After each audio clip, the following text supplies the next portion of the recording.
UP के मेरठ में पति सौरभ राजपूत की हत्या का मामला अभी ठंडा भी नहीं पड़ा था कि बलिया से एक और दिल दहला देने वाला सच सामने आ गया। यह कहानी है रिटायर्ड फौजी देवेंद्र कुमार की, जो दुश्मनों से लड़ते लड़ते थक गया था, पर हार तब मानी जब उसके अपनों ने ही उसकी पीठ में खंजर घोंप दिया। दरअसल बलिया के कोतवाली थाना क्षेत्र के गांव में आए दिन मानव शरीर की अलग अलग हड्डियां, मांस जैसे हाथ, पैर और धड़ मिलने लगे थे।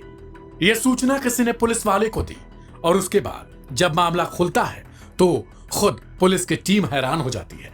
कभी कुएं में शरीर का एक अंग मिलता है तो कभी बगीचे में शरीर का दूसरा अंग मिलता है, लेकिन पुलिस वालों ने जब खोजते खोजते सारे अंगों को बरामद कर लिया तो फिर बात आ गई कि आखिरकार इस अंग का सिर कहां है। इस कहानी में नया मोड़ तब आया जब एक महिला ने अपने पति के गुम होने की खबर थाने में दर्ज कराई और फिर यह पूरा मामला पत्नी और उसके प्रेमी से जुड़ा हुआ निकला। पत्नी ने प्रेमी अनिल यादव के साथ मिलकर पहले देवेंद्र यानी जो उसका पति था उसकी निर्मम हत्या की और फिर उसकी लाश के टुकड़े टुकड़े कर दिए।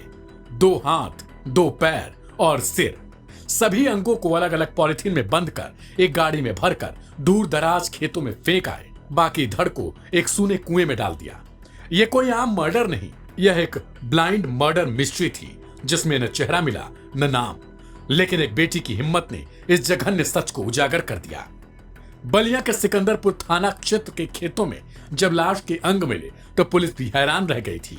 शुरुआती जांच में कुछ समझ नहीं आया, लेकिन एक दिन बाद जब कुएं से धड़ बरामद हुआ तो सारी कड़ियां आपस में जुड़ने लगी। देवेंद्र की पत्नी के प्रेम संबंध थे एक ट्रक ड्राइवर जिसका नाम है अनिल यादव, और उसी ने देवेंद्र की हत्या की प्लानिंग की।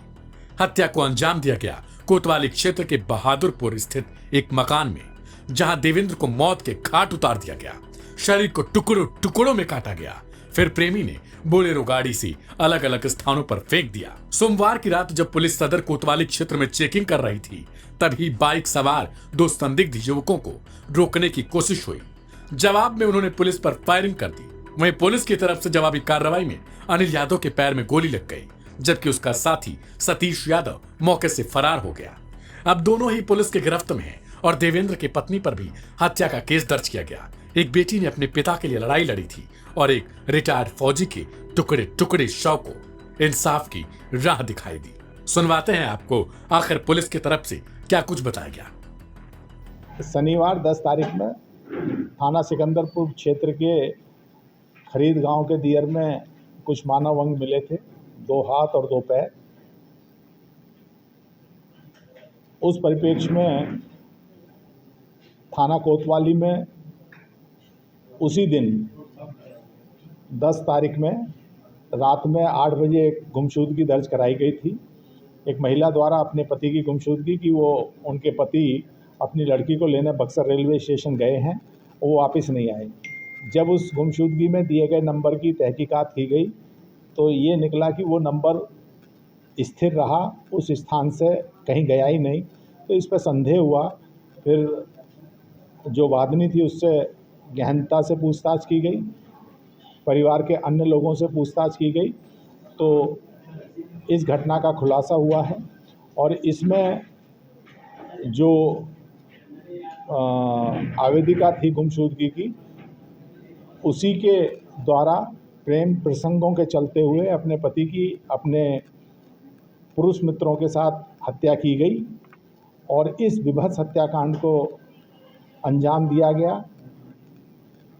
उसके शरीर के अंगों को काट के ट्रांसपोर्टेशन की लिहाज से कि अलग अलग जगह पे इन्हें डिस्पोज ऑफ कर देंगे, क्योंकि हर अपराधी का ये रहता है कि किसी तरह से पहचान ना हो। लेकिन ये कड़ी से कड़ी जुड़ती गई और इस पूरी घटना का पर्दाफाश हुआ है। महिला सहित उसके 3 मित्रों को जेल भेजा जा रहा है।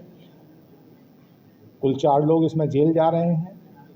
इस घटना में प्रयुक्त बोलेरो गाड़ी भी बरामद की गई है तथा जो आला कत्ल हैं जिससे उनके शरीर के अंग काटे गए थे उसको भी बरामद किया गया है।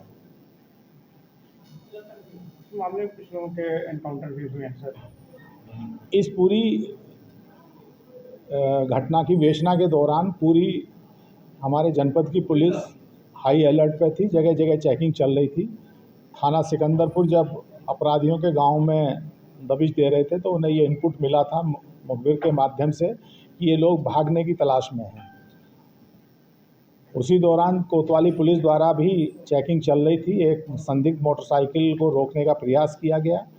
उस रोज मोटरसाइकिल ने रुकी नहीं, बल्कि वो पुलिस पे फायरिंग करते हुए भागने का प्रयास किया। पुलिस ने घेराबंदी करके जब आत्मरक्षा में फायरिंग की तो उनमें से एक बदमाश को गोली लगी। जब उनसे पूछताछ की गई तो वो इसी घटना में संलिप्त आरोपी पाया गया था और उसी के पास से आला कत्ल की भी बरामदगी हुई है और अवैध हथियार भी मिले थे और मोटरसाइकिल भी वो संदिग्ध ही प्रतीत हो रही है, उस बारे में विवेचना चल रही है। तो एक अपराधी के पुलिस क्रैकडाउन में घायल हुआ। बलिया में हुई इस जघन्य हत्याकांड ने सबके मन में फिलहाल यही सवाल है कि आखिरकार पत्नी को ऐसी क्या आन पड़ी थी कि अपने पति को छोड़कर वो एक प्रेमी के लिए इस कदर दुर्दांत बन गई कि उसकी न सिर्फ हत्या की बल्कि उसके शव के टुकड़े काट डाले और फिर बड़ी ही बेरहमी से उन्हें अलग अलग स्थानों पर छिपा दिया, क्योंकि उसे शुरुआत में लगा कि इस मौत को वो आसानी से छिपा लेगी। लेकिन कहते हैं ना, हर गुनाह का एक दिन इंसाफ जरूर होता है। बलिया में जो हुआ वो सिर्फ एक हत्या नहीं थी, वो एक उदाहरण था कि जब रिश्ते फरेब में बदलते हैं तो अंत होता है लहूलुहान और इंसानियत शर्मसार। आज के क्राइम कथा में फिलहाल इतना ही। बाकी की तमाम खबरों से जुड़े रहने के लिए सब्सक्राइब करें लाइव हिंदुस्तान।